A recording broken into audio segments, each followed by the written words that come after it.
we've heard Howard and Seth and Maddox express. Psalm 71 is a beautiful declaration of an individual's trust and hope in the faithfulness of God through every stage of their life. Birth in verse 6, youth verses 5 and 17, and old age verses 9 and 18. Throughout any long life filled with many ups and downs, the psalmist wants people to know that God can be trusted.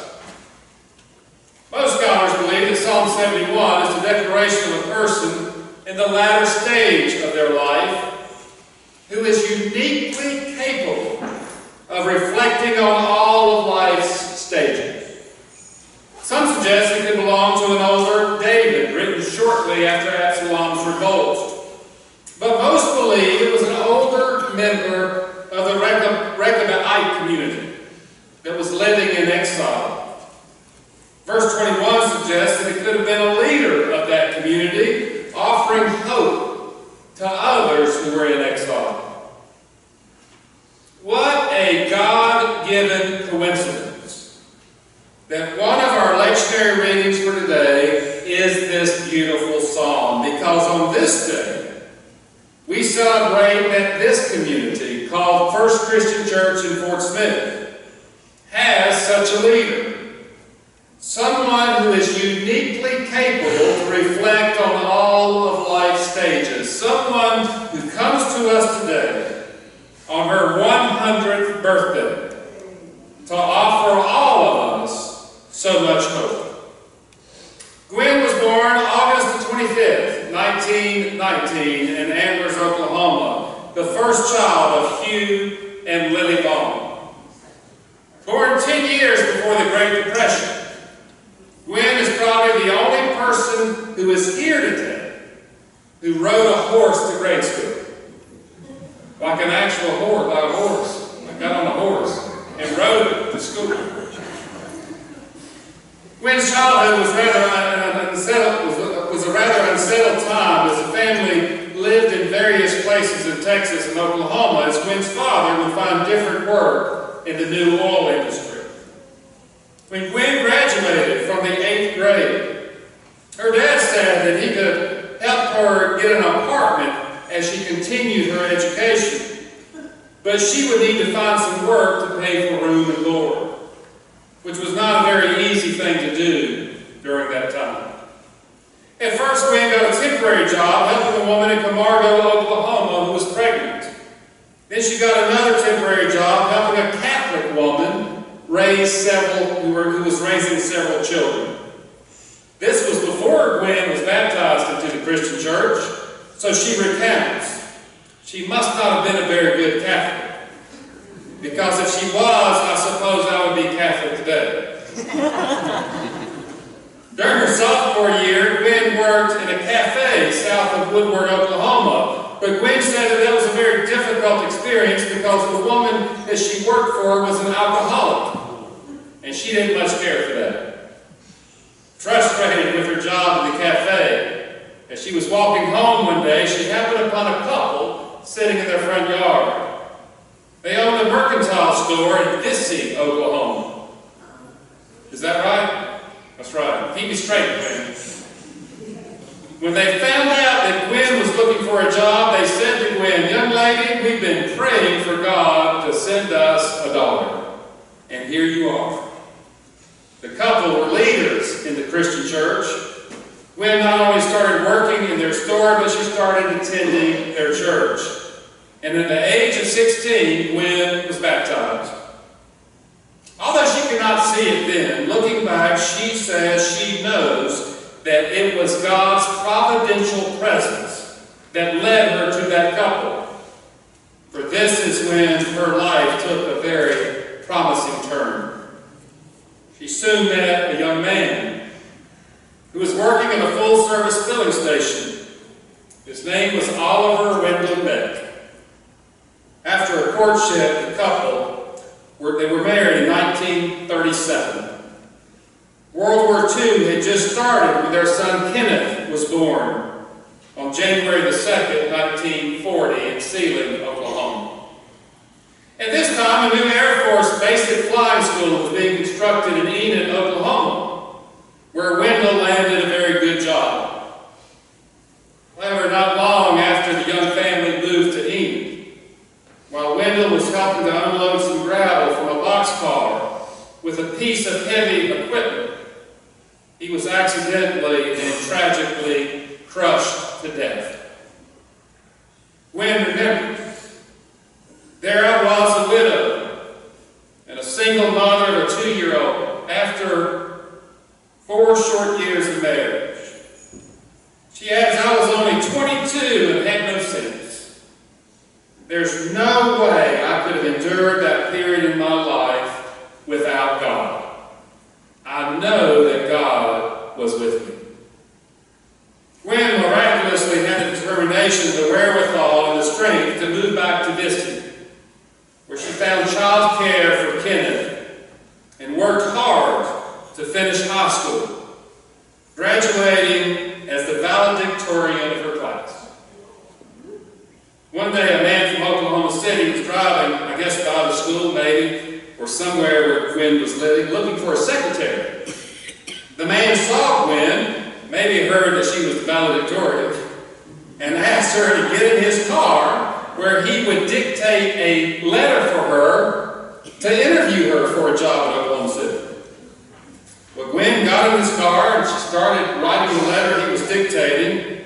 And when she finished, she handed the man the letter. The man read the letter and hired Gwen on the spot. She then moved to Oklahoma City, where she was able to buy a house for her and Kenny.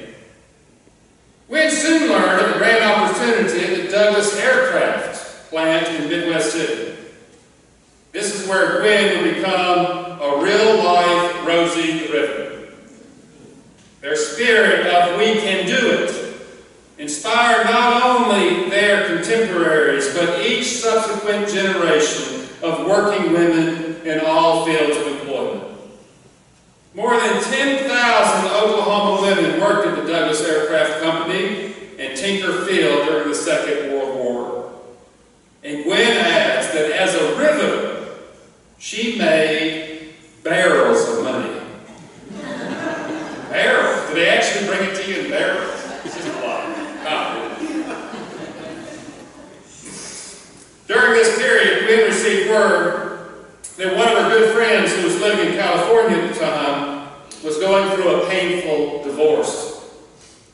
Gwen, who had not that long ago lost her husband, empathized with her friend's loss like few others could.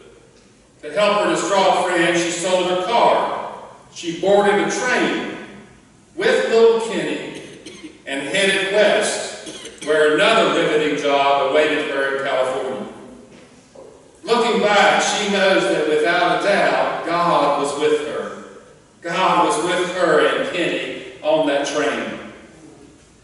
After comforting her friend in her grief, and perhaps having been comforted herself in her own grief, yet another sign of God's providential care, Gwen transferred back to the Douglas plant in Midwest City. When the war was over, she got a job in the cosmetic department at Halliburton in Oklahoma City. And it was then that her friend from California moved back to become a beauty operator for Halliburton. Soon after moving back, her friend met a soldier who had just returned from overseas, and the two of them were married. Now, what does this have to do with Gwen? Well, one of her friend's customers had a brother who had also returned from serving overseas in France and Italy. And obviously feeling grateful to Gwen for giving her hope after her divorce in California, she set up a blind date for Gwen to meet this soldier. His name was George Long. Gwen said that she was single 9 years after losing Wendell because she never met anyone she wanted to marry, someone who would be a good daddy to Kenny. She says she supposes Kenny made her picky. George, however, fit the bill. George was college educated, smart, handsome, an Army major, and a good father. After after marrying George, George and Gwen raised Kenny and had 2 girls, Carolyn and Kathleen.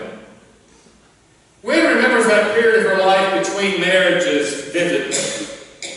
She says most of the time she really didn't know what she was doing. Moving to Oklahoma City as a secretary and taking the job at the Douglas plant, and then going all the way out to California on her own with a little boy. She says, I didn't know what I was doing. I just did it. But looking back, I know God was leading me.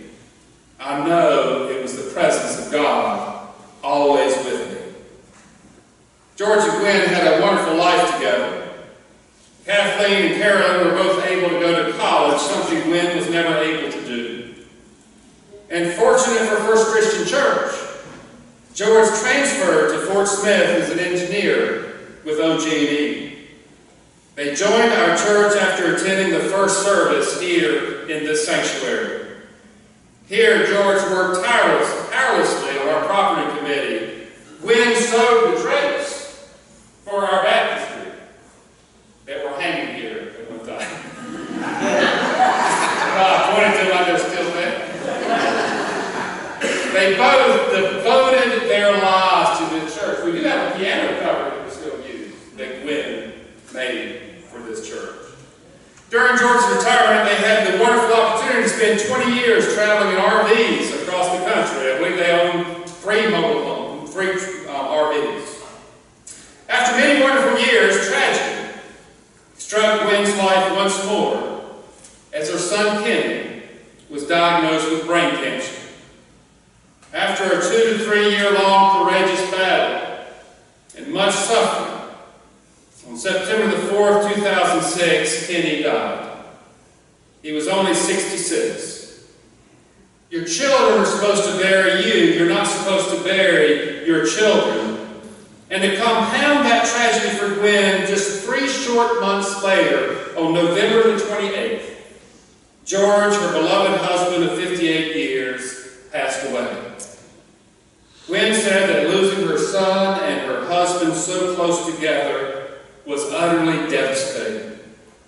But she knows God was there, and it was God who got her through it. Life after George has not been easy for Gwen. Although Gwen said George left her well taken care of, she says the only trips that she's been able to make since turning 90 are trips to the doctor.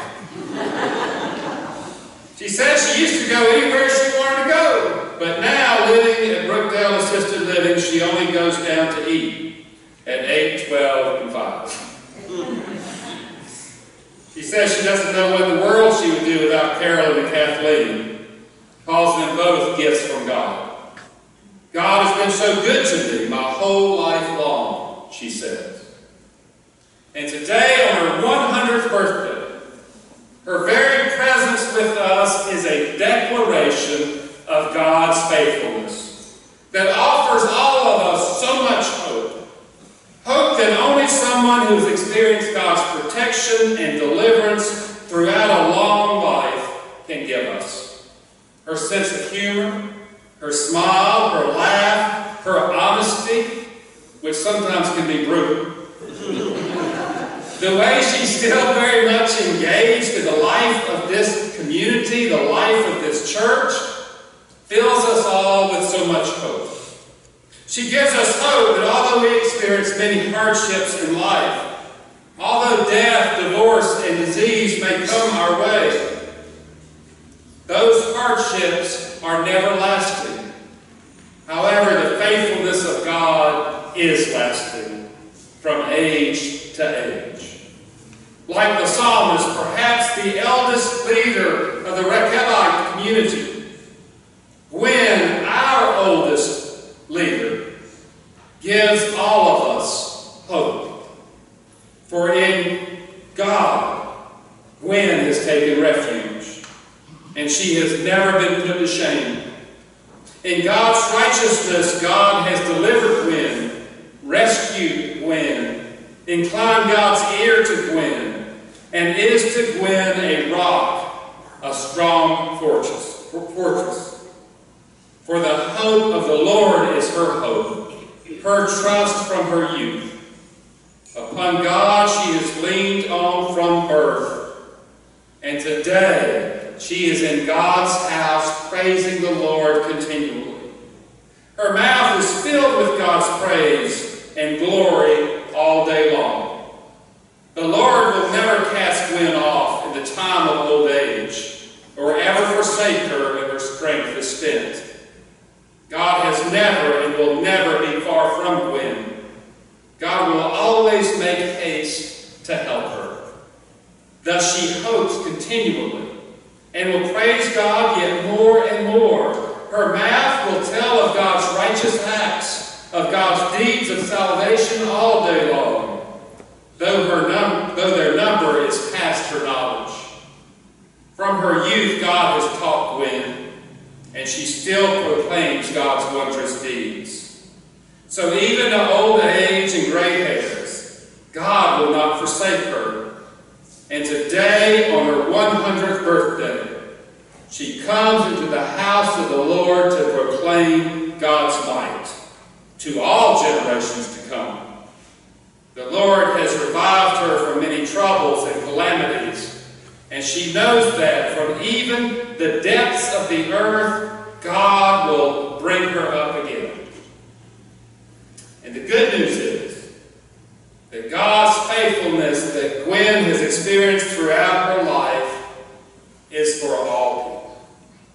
As Gwen has trusted in God's faithfulness, so can we. The good news is that Gwen's story of trusting God's providential care from age to age is not the only story in this room. So today, as a community of faith, we join hands with Gwen Long to praise God together. Our lips shout for joy, for with Gwen, our souls have also been rescued. Thanks be to God. Let us pray together. Lord, we have come to you this day to place our lives, our burdens, our cares in your loving power. Heal us and strengthen us. Give us courage to serve you all our days. In the name of Jesus Christ. Amen. At this time, I would like to ask Gwen to come forward, as she has a few words that she would like to share with our church.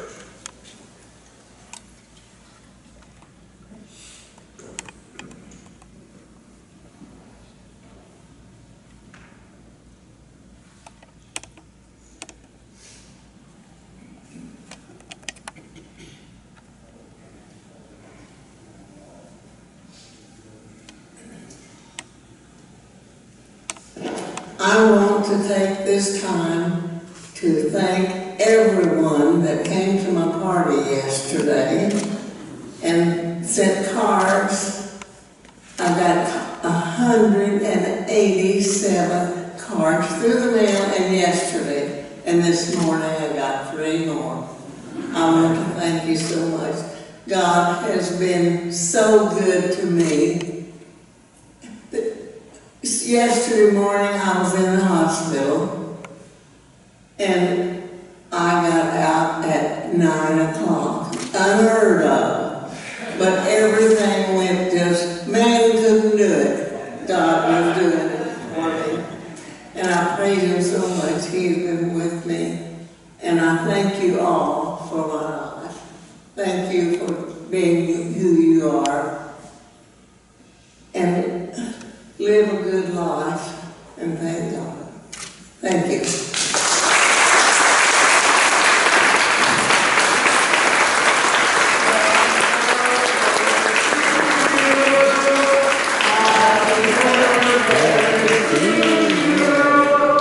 Happy birthday.